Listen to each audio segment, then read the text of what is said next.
All I had left of my mother was her worn-out fur coat, and my sister had a spacious apartment. My husband threw the coat on the floor in irritation, and a letter fell out of his torn pocket, revealing his secret. You have no idea what happened next. And before we continue, please write what country you are from and how old you are. Enjoy listening. Death always comes at the wrong time, even if a person has been ill for a long time.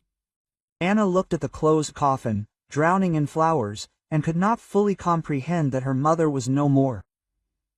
Olga Ivanovna was not just a mother to her, but her best friend, advisor, support. Now this support had collapsed, leaving behind a gaping emptiness. Marina, her older sister, was standing next to her. A mournful mask was frozen on Marina's face, but Anna felt the falsehood in her eyes. Marina had always been envious and calculating, even as a child. However, now was not the time for resentment and suspicion. You have to hold on. The funeral was a blur. The faces of relatives, condolences, the memorial dinner. It all seemed unreal, as if it wasn't happening to her. Anna responded mechanically to words of support, trying not to cry. She knew that her mother would not want to see her so weak. The day after the funeral, the notary gathered everyone in Olga Ivanovna's apartment to read the will. Anna sat next to Sergei, her husband, feeling his hand on hers. He supported her as best he could, and this calmed her down a little. The notary cleared his throat and began to read the will. In the silence of the room, every word sounded especially loud. The apartment in the city center, as expected, went to Marina. Anna got her mother's old mink coat. Anna felt resentment spreading in her chest. It wasn't that she was counting on the apartment. But still, did her mother really think that she was only worthy of the old coat? A lump rose in her throat, and she held back her tears with difficulty. Marina, on the contrary, looked pleased. A barely noticeable smile flashed across her face, which, however, did not escape Anna's eyes. Well, then, so be it, thought Anna, trying not to show her feelings. It would be inappropriate to quarrel and sort things out now. Sergei squeezed her hand tightly. Don't be upset, darling, he whispered in her ear. The main thing is that we are together, and the apartment? Well, let her have it. We are doing well as is. Quote, the strange joy in Sergei's voice pricked Anna, as if he had known in advance that this would happen. She tried to brush this thought aside. Perhaps she was just imagining it. After the will was read, Marina came up to Anna and hugged her. Don't be offended, Anechka, she said with feigned sadness. You know how much I loved our apartment, but you can always come and visit me. Anna nodded, unable to force a word out. She felt a wall growing between them, erected by envy and dishonesty. In the evening, when she returned home, Anna took an old fur coat out of the closet. It smelled like her mother, her favorite perfume, medicine, and something else, subtly familiar. Anna hugged the coat and cried. It was all that was left of her mother. Sergei entered the room and saw her in tears. What are you doing, silly? He said, hugging her. To get so upset over some fur coat. Forget about it. The main thing is that we have each other. Quote. He took the coat from her hands and hung it back in the closet. No need to divide anything, he muttered under his breath. Everything was fine as it was. Anna looked at him in bewilderment. What did he mean? Why was he so happy that she had only gotten an old fur coat? She tried to push the bad thoughts away, but they insistently crept into her head. I'll keep this coat, Anna told Sergei. It's a memory of my mother. I'll wear it every year. Quote. Sergei shrugged. As you know? He answered indifferently. Anna remained silent. She felt the gap growing between them, and she understood that she needed to figure out what was happening. Something was wrong here. Too many strange coincidences, too much falsehood in the words and actions of loved ones. A few months after the funeral and the reading of the will, life in Anna and Sergei's apartment went on as usual, although the atmosphere in it had changed.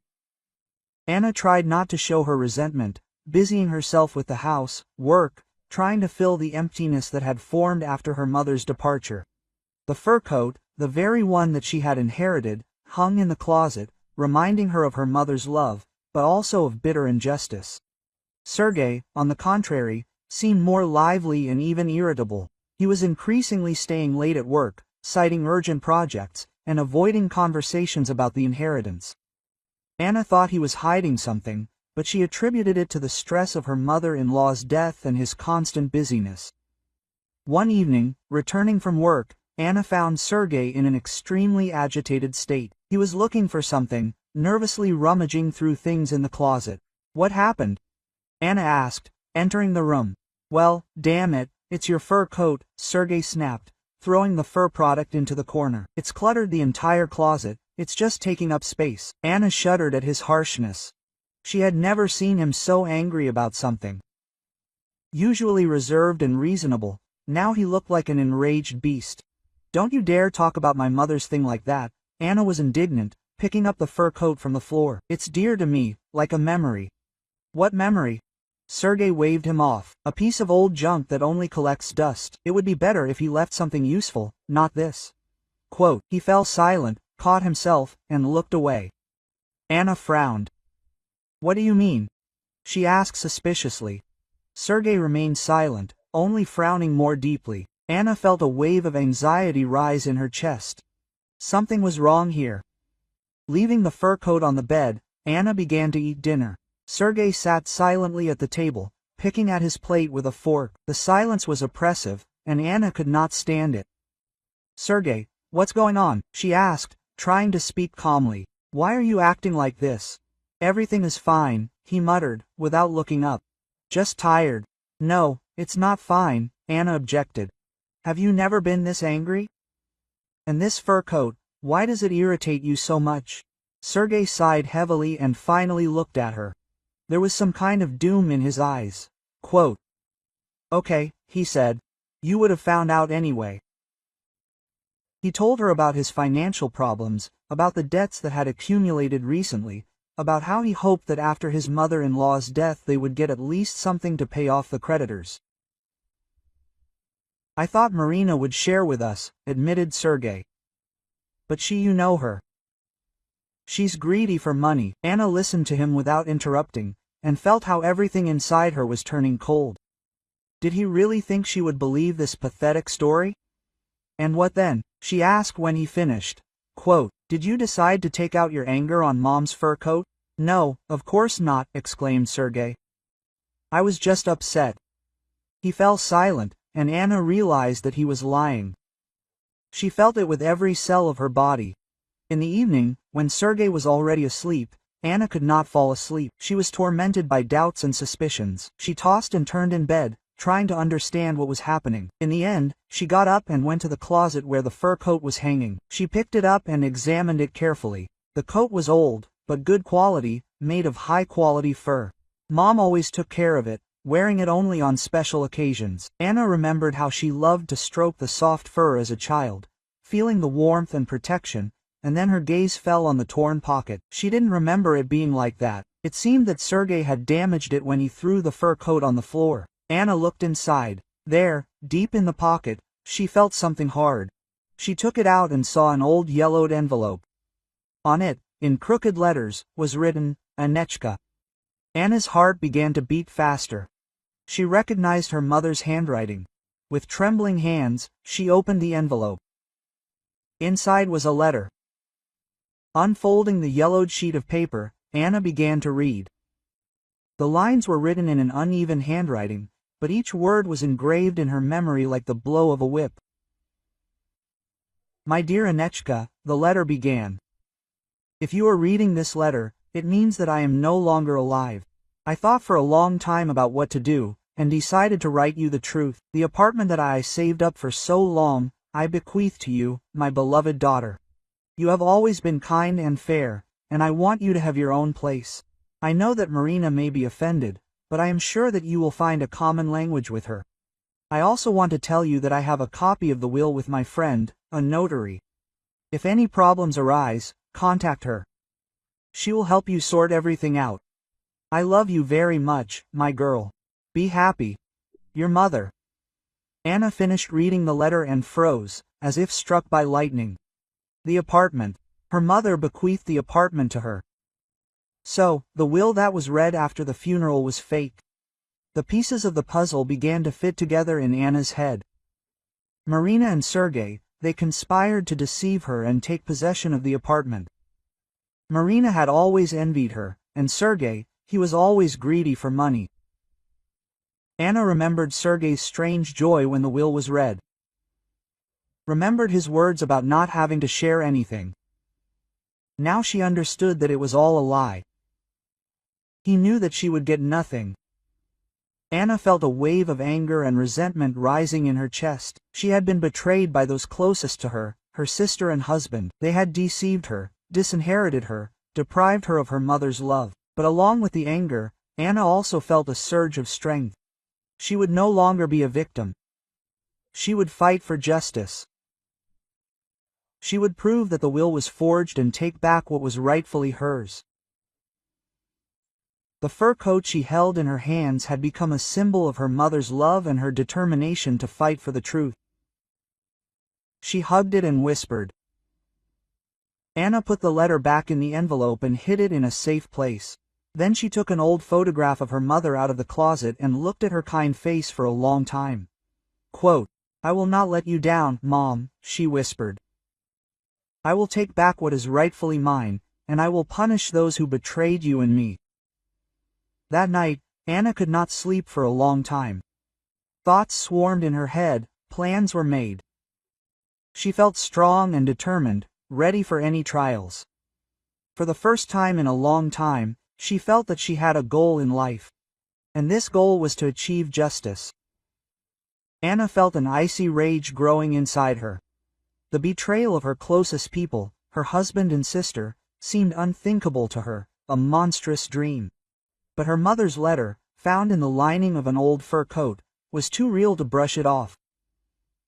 It contained the truth that had been so carefully hidden from her. Now, armed with this truth, she had to act. The first thing Anna decided to do was meet with that very friend, her mother's notary, who was mentioned in the letter.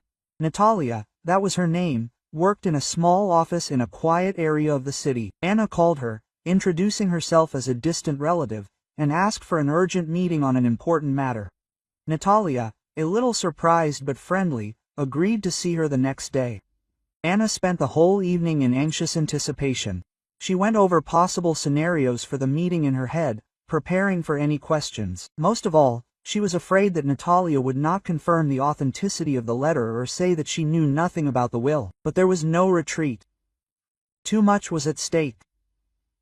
The next morning, Anna, having gathered her courage, went to the notary's office. A small, cozy room with high ceilings and antique furniture created an atmosphere of calm and reliability. Natalia greeted her with a welcoming smile. She was an elderly woman with kind eyes and soft features. She felt wisdom and experience, which inspired confidence. Quote, "Hello, Anna, right?" Natalia said, inviting her to sit down in the chair. "How can I help you?" Anna took a deep breath, trying to remain calm. "Natalia, I wanted to talk to you about my mother Olga Ivanovna's will. She had died a few months ago, and some questions had come up." Natalia listened attentively, without interrupting. Anna told her about the will, according to which the apartment went to her sister Marina, and she only got an old fur coat. She mentioned a letter found in the fur coat, in which her mother claimed that the apartment should have gone to her. Natalia frowned. Quote, "This is very strange," she muttered. "I remember Olga Ivanovna. We were good friends. She always said that she wanted her apartment to go to Anna." Anna felt a faint hope. "Can you confirm this?" Natalia nodded. "Yes, of course. I should have a copy of her real will. I'll have a look now." She stood up and went to a large cabinet filled with folders and documents. She dug through them for a long time until she finally got the right folder. She opened it and carefully studied the contents. Quote, "Here it is," she exclaimed, handing Anna a copy of the will. "As I thought, it clearly states here that the apartment is bequeathed to Anna." Anna took the document with trembling hands. There was no doubt in the lines written in her mother's familiar handwriting. The apartment really should have belonged to her. Quote, But how so? Anna whispered, feeling a wave of indignation rise in her chest. Why did the notary read out a different will? Natalia sighed. I'm afraid there was some forgery involved. Perhaps someone forged the will and presented it to the notary. Anna remembered Sergei's strange joy after the will was read out, Marina's hypocritical sympathy. Everything was falling into place. Quote, Natalia, Anna said, trying not to betray her excitement. Do you remember who was in charge of drawing up the will after my mother's death? Natalia thought for a moment. I remember a young woman came and introduced herself as your sister Marina. She brought all the necessary documents. It seems that there was also your notarized consent to give the apartment to your sister. Anna went cold, but I never signed any such papers. It's a forgery. Natalia nodded. I assumed so. Handwriting can certainly be forged. The notary who certified the consent is probably in cahoots with them. Do you know? Quote, asked Anna. Who could help Marina in this matter? Natalia hesitated for a moment, and then quietly said, I heard that Marina had some kind of affair with your husband Sergei. Maybe he is involved in this too. Quote, Anna felt the world around her crumbling. The betrayal of her husband, her sister. It was too cruel, too unbearable. Thank you, Natalia, Anna said, barely holding back her tears. You helped me a lot. She left the notary's office as if in a fog. One thought was pulsating in her head. They deceived me, they betrayed me, but I will not let them go unpunished. At home, Anna, trying not to attract Sergei's attention, took all the documents related to the inheritance out of the cabinet. She carefully studied them, checking the signatures, dates, seals. With each new piece of evidence, her confidence in her rightness grew. Anna remembered Natalia's words about Marina and Sergei's affair. Everything fit together into a logical picture. Marina offered Sergei money for help in deception, and he, driven by a thirst for profit, agreed to everything. That same evening, Anna, having collected all the evidence, a copy of the real will, Bank Marina's extracts, her mother's letter, went to the lawyer. She told him her story, without hiding a single detail. The lawyer, an experienced and insightful man, listened to her carefully. Quote, Your evidence is very strong, he said. We can file a lawsuit to invalidate the will and hold Marina and Sergei accountable for fraud. Anna nodded. I want them to answer for everything. I want justice. The lawyer smiled. Then we will fight to the end. For the first time in a long time, Anna felt that she had hope. Hope that the truth would prevail and the traitors would be punished. Her mother's fur coat, a symbol of her love and justice, gave her strength and confidence.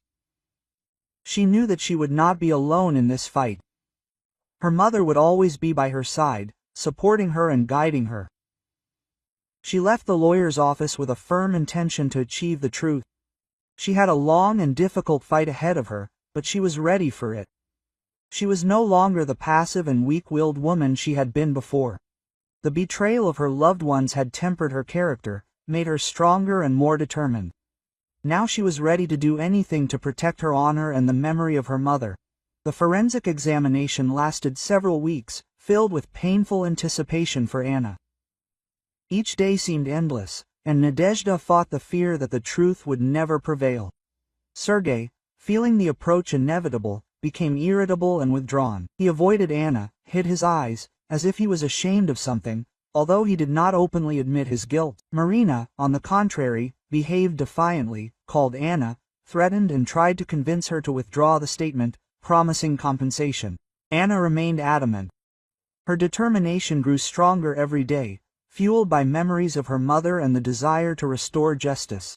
Finally, news arrived that the examination was complete. Anna, with bated breath, went to court, where her lawyer was already waiting for her. A tense atmosphere reigned in the courtroom. Sergei and Marina sat on opposite sides of her. Their faces expressed a mixture of fear and anger. Anna's lawyer, confident of success, calmly explained the essence of the case to the court, clearly and distinctly presented the evidence. Quote, Dear court, he said, the documents we have presented, in particular the conclusions of the Cherkovets examination, clearly indicate that the signature on the renunciation of inheritance, allegedly belonging to Anna, is a forgery. Moreover, the testimony of Natalia, a notary with many years of experience, confirms the fact of the existence of a will in which the apartment was bequeathed to Anna. We have irrefutable evidence of a conspiracy between the defendants aimed at the illegal seizure of the property of the deceased. After Anna's lawyer spoke, the floor was given to Marina and Sergei's lawyer. He tried to challenge the results of the examination, referred to inaccuracies and proposed to conduct a repeat. However, the arguments he presented were weak and unconvincing. It became obvious that the defense did not have serious grounds. The climax came, the announcement of the court's decision. Silence reigned in the courtroom. Only the rapid breathing of those present could be heard. The judge with a serious expression on his face he read out the sentence. The court ruled to invalidate the renunciation of inheritance signed on behalf of Anna. To recognize Anna's right of ownership of the apartment located at the address. To oblige Marina and Sergei to return the illegally obtained property. To transfer the case to the investigative authorities to initiate a criminal case on the fact of fraud and forgery of documents. Anna felt tears welling up in her eyes, tears of relief, joy and, at the same time, bitterness. Justice had prevailed, the truth had come out. The apartment that rightfully belonged to her was being returned to her possession, but the price she had to pay for it was too high. The betrayal of those closest to her left a deep wound in her heart.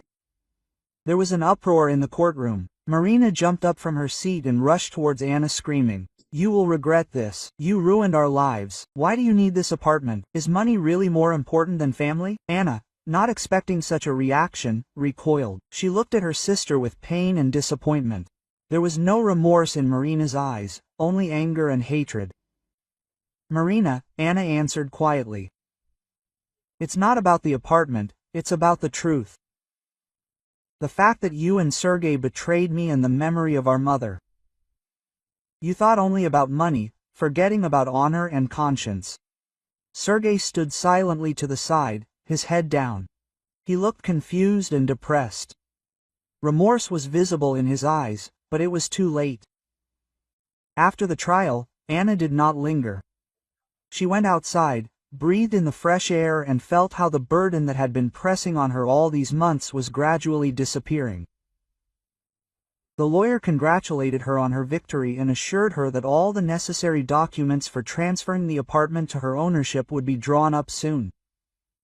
A few days later, Anna received the keys to the apartment. She stood at the threshold, not daring to enter. She remembered her mother, her kind eyes, her gentle hands. She remembered her childhood spent within these walls, happy moments, family holidays. Having crossed the threshold, Anna felt at home, looked around the rooms, touched the old things that retained the warmth of her mother's hands. The apartment was quiet and empty, but the air was filled with memories of the past. Anna decided to start a new life. She made repairs, updated the furniture, created a cozy and comfortable environment. She did not want this apartment to remind her of betrayal and pain. She wanted it to become a symbol of her new life, a life filled with happiness, love and harmony. Anna divorced Sergei. She could not forgive his betrayal. She understood that love cannot exist without trust, and trust was destroyed forever. Marina tried to contact Anna, asked for forgiveness, begged for help, but Anna remained adamant. She could not forget how her sister deceived her, how she tried to disinherit her. She could not forgive her for this meanness. In the evening, sitting in an armchair, Anna held an old fur coat in her hands. She hugged it to herself, feeling the warmth of her mother's love. The fur coat became a symbol of justice and truth that triumphed over betrayal and lies. Anna understood that a long and difficult path lay ahead of her. She would have to heal her emotional wounds, learn to trust people again, and build a new life. But she was ready for these trials. She knew that she had the strength and will to overcome all difficulties and become happy. Criminal cases were initiated against Marina and Sergei. They were charged with fraud and forgery. The court found them guilty and sentenced them to suspended sentences. Their union fell apart, they were left with nothing, eaten away by envy and regret. Anna moved into her own apartment. She felt that justice had prevailed. She stood by the window, looked at the city at night and thought about her mother. She knew that her mother would be proud of her.